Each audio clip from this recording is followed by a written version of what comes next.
Lauren Teague has been the voice of the PGA Tour, managing the social media for 7 seasons. She tweets, she snaps, she Instagram stories, she posts, she even goes live. She speaks fluent millennial and sometimes translates it for the rest of us. And today she's here to talk to you about how to maximize exact moments like this, when things are going on, when real news is happening, what you need to do to create a story out of it. Ladies and gentlemen, please welcome Lauren Teague.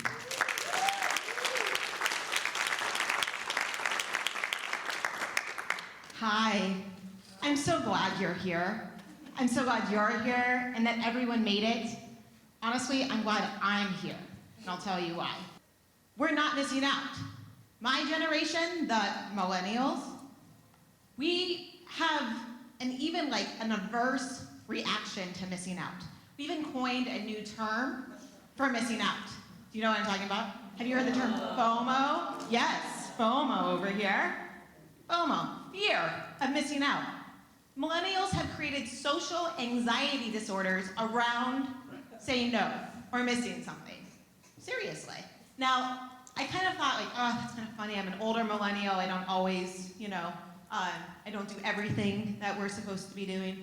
But I can tell you, when I was on the airplane this morning at about 9:30, after a whole hour of circling over Bakersfield, I understood FOMO. I did. I understood what it's like to see what's happening or know something good is happening and not get to be there. Now think about it.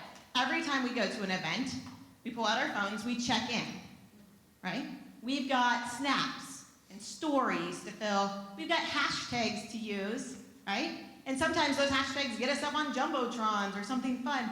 We have to let people know where we are. We are manufacturing FOMO in real time. That's how I think FOMO happens, right? Social experience plus social media content creates FOMO. But what if social media and social experience actually resolved FOMO? See where I'm going with that? Maybe even by creating FOMO, we can actually help our audiences deal with their own FOMO, right? Let me take you back to a simpler time. So I was the original social media manager for the PGA Tour, and I started 10 years ago. And back then, when you watched golf, or you followed Tiger Woods, it looked like this. Okay? Do you see the lady with binoculars?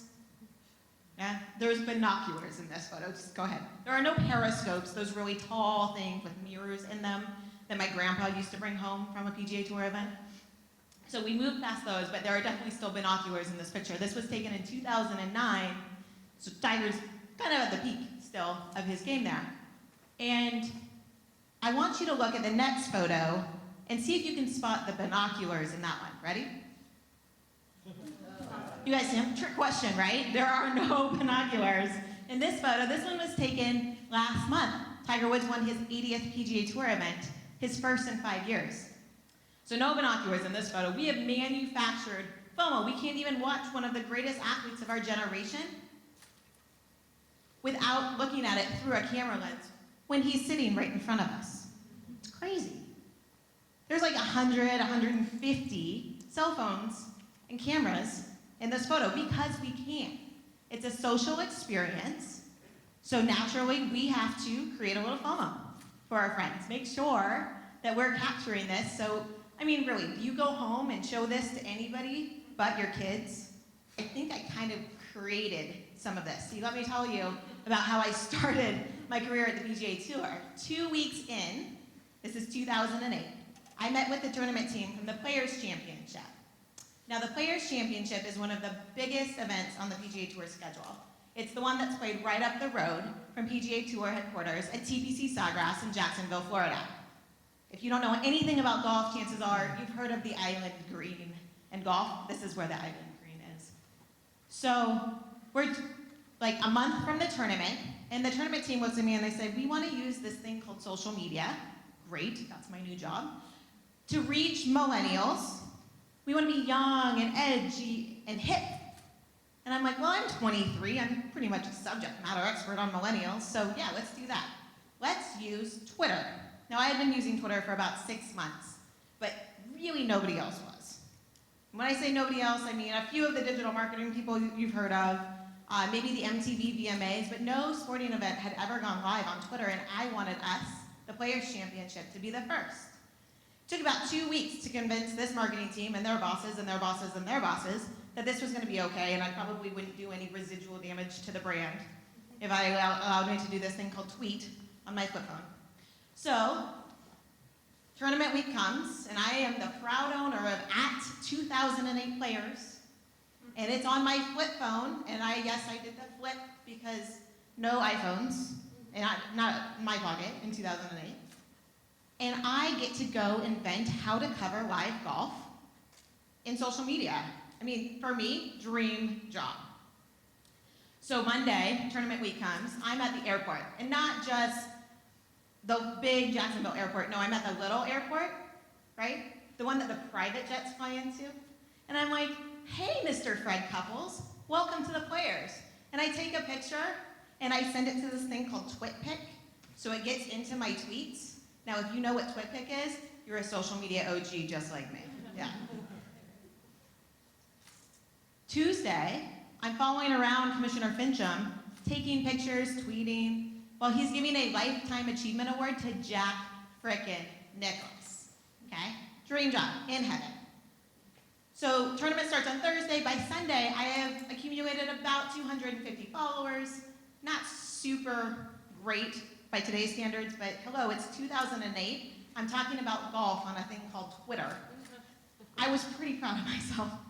And so, Sunday afternoon, back 9 Sunday, I'm following along as my favorite player is charging down the biggest win of his career. And I'm walking along with his manager, his family, my boss, and we're all watching, and I'm posting updates and having so much fun. Well, we round the corner to 17, the island green, and I reach in and I pull out my flip phone and I go to post another update and the phone dies. It actually kind of looks like this, right? The phone dies, no battery. I don't have a Mophie pack for my LG flip phone. There's no external hard drive or battery pack I can just plug into and keep going, right? So I have a choice. Do I run back into the media center, fire up my laptop, and post the last few tweets and Facebook posts from there? Or do I stay out on the golf course, watch my favorite player charge down this win, and probably get an invite to the after party? So I put my phone back in my pocket and I keep on walking because, guys, I had FOMO and I didn't even know it. And then they go to a playoff, and I'm faced with the same choice. Do I go back into the media center, finish posting, cover the tournament from there, or do I go back out and watch the final putt? I went back out to the golf course too. And sure enough, the tournament ended here on this hole. I went to the after party, and about 18, 20 hours later, I posted this tweet. Now, imagine if you were one of that 250 people following along on Twitter with us that whole week. I had set myself up to be the eyes and the ears of your experience, especially the first time ever. And when it came to crunch time, my FOMO won, and inadvertently, I created your FOMO. You were my audience, and I let you down. So I'm sorry about that. And I did have fun at the party, but not a choice that I could ever make again. Not only could you lose your job for not doing it, you lose so much credibility. You lose the attention of your audience, and audiences today pay with their attention, right? So once you lose someone's attention, they're not giving it back to you. If you are not serving your audience, someone else will. And you're gonna have to work 8 times as hard to try to get them back. And there's no guarantee that you're gonna get them back. Okay?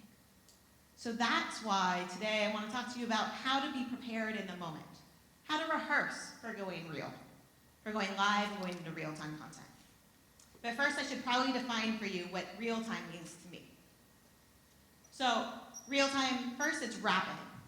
Information moves as fast as we can get it off of our phones and into the internet.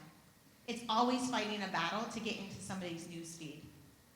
How fast can we just push go live or even hit a button on our spectacles and be live streaming, right? Real time moves that fast, it's rapid. Real time also has to be engaging. Your audience has to know that you're there from the beginning to the end, from the first date to the final rose. You've got to be there, and you've got to be active with them. It's not enough just to post content. See what they're posting too. Respond to it. Play up a silly GIF. These conversations are not one-sided. Real time must also have an aim, a purpose. So at the PGA Tour, my job, simply put, was to make any golf fan a better fan. If you watched one PGA Tour event and you knew one PGA Tour player, my job was to introduce you to more PGA Tour players, introduce you to another PGA Tour event. Because by doing so, you are more likely to click on our links, come read stories, watch videos, be served advertising, tune into the broadcasts, watch advertising, and even maybe buy a ticket or volunteer for a tournament. Be part of the action. So if I could make any fan a better fan by using social media, that was my job. That was my aim. If you have never produced social media content without thinking about what your aim was, just pick one. Just think about something that you can actively work towards and that you can actively measure. And make sure that other people know that too so they can hold you accountable. Finally, real-time content has to be live. Now, I've been guilty of this. I've written and I've reviewed tons of live plans for the event that's happening in 2 weeks, and here's all of our copy for all of our posts. You don't have to raise your hand if you've done this. I can just see you nodding your head. And what's worse, we'd even have, here, post this picture in 2 weeks from today at 9:05 when we take the stage. Can we all agree that's not truly live content? Now, I'm not saying don't be prepared. This talk is titled Rehearse for Real Time. It's all about preparation. But stop writing yourself a script and instead write yourself talking points.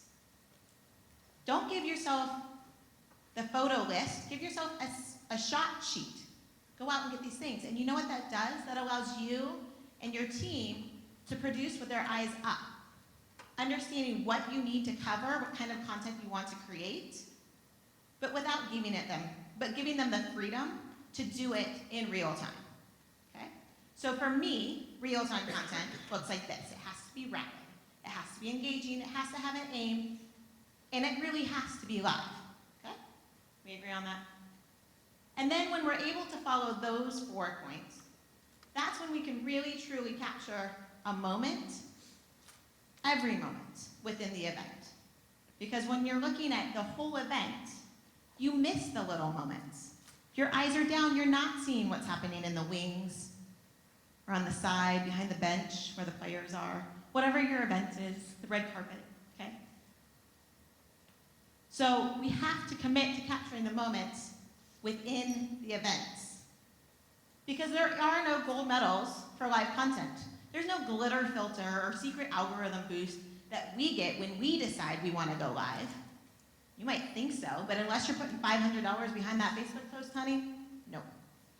So we got to be really good in the moments that it matters, right? We have to have a plan. We have to prepare, or it's just not going to work. Success happens when preparation intersects with opportunity. So the last part of what I want to talk to you about today, is how to really prepare. See, I spent 7 years covering the PGA Tour. I've spent the last 4 consulting with some of the world's most interesting brands, sometimes on their go live strategy and sometimes on just their social media strategy. But there are 4 criteria that you can apply to any strategy, but especially for going live. And I want to introduce that to you now. The 4 criteria are that you have to know who your people are, you have to understand what your channels are, you have to have a playbook, and you got to practice. Okay? You've got to know who your team is. Who are your people? Who are you going to battle with? Now, have you ever, round of applause, just clap your hands, if you've ever done your own social media for a company for a brand, or even for yourself. Let's hear it. You guys deserve that round of applause, because that is not an easy job. So good job, right? I know that feeling. I did it for the first 4 years I was on the PGA Tour, producing from my couch on the weekends. I was everything: executive producer, content creator, community manager, running ads, all of that. No matter how your team scales, no matter how you play to the strengths of your team and how you can double up on some of the duties, you've got to know who your people are, you've got to know what their strengths are, and how they are going to produce content for you. But that's not the only people you have to be concerned with. You also have to be concerned with your audience, who they are. Who are you actually trying to reach with your content? Where do they live in social media, and what are they expecting from you? So your people is who's on your side and who you're trying to reach. Then when you know that, when you know the strengths and the targets, then you can think about your channels. You can play to your strengths. You can think about what social media channels do we need to be active on because it fits the content that our audience wants to receive, because it fits the content that we can create from this event. Okay? Now, I'm not saying you have to be on every single social media channel. Heck no. But if you're producing tons of photos, you've got to be on Instagram. If you got a lot of video content, you've got a lot of options. If you're really just posting, like live tweeting the church sermon, you can just live tweet the church sermon, but maybe throw in some Instagram stories. Okay? Think about your channels. And then also think about the point of view, the voice, and the tone that you want to bring to each one. They might be a little bit unique in each channel because you're speaking to a slightly different audience at each point. That's fair. Now, any Dodger fans in here? Round of applause if you're a Dodger fan. I love you. Well, I hate to break it to you. There is only ever going to be one Vin Scully. Okay? Vin Scully is a unique beast because he called games by himself. He was both the play-by-play guy and the color commentator. Don't do this in your social media. Okay? Pick one. But if you have to pick one, be the color commentator. I promise you, it is so much more fun. Anyone with half a brain, including robots, can write play-by-play. Robots can literally look at a stat sheet and write a game summary. But what they can't tell you is how something happened, what the feelings were, how it changed a game, what the reactions were in the crowd, how old the little boy was that caught the fly ball on his first game with his dad. Those are all the things that you can write. That's how you bring a different perspective to your coverage. Channel the color commentator. Don't be the play-by-play person. Then, once you know your audience, you know who you're speaking to, you know what kind of content you want to create, and you know where you want it to be published, it's time to write your playbook. Now, I actually studied broadcast journalism before I got into PR, which got me into social media, so if you've ever been in a newsroom, this is going to look really familiar to you. I produce my playbook like a rundown. I take all of what's happening. I take agendas, I take maps, I take schedules, I take interview schedules, whatever I can get my hands on, and I put it all out there. And I say, this is the kind of content that I want to produce for every hour. And when and who's going to produce it for me, and what kind of content it's going to be, and where it's going to live. And I'm also, for sake of brevity, it's shorter here, but I also have columns for, is it going to be amplified into whom? For how long? Is it an evergreen piece? Do I have to publish it right away? Is it going to go live? Okay? You can have as many columns out, and you can have it as many rows down as you need to write a good playbook. But once you write the playbook, your job's not over. It's not time to go live. Because you have to practice. Tom Brady doesn't win Super Bowls because he reads a playbook and then he plays the Steelers or the Falcons. Whoever he just won the last Super Bowl over. I'm not a football person. Okay? We gotta practice. We've gotta think about scene-setting content. We've gotta play to empty auditoriums. Because only then will you realize that maybe your playbook isn't the right fit for somebody on your team. The content that you're able to create when you get into the moment isn't exactly what you meant to do there. So, when you're ready to go live, when you're ready to lift the heavy thing, You can. And you're gonna succeed in the moment, and it's gonna feel great. Because you are prepared for the moments that make content great. You've thought about your people, you've thought about your channels, you've written your playbook, you've practiced it, and you keep going. And you keep going, and you keep going. And if you have an annual event, or a bi-weekly event, or a monthly event, you keep going. And that's how we solve FOMO, guys. We're creating social content from social experiences. We're inviting someone in with us, and we're also giving them exactly what they need to not have a social anxiety disorder. Thank you very much. You've done a good job.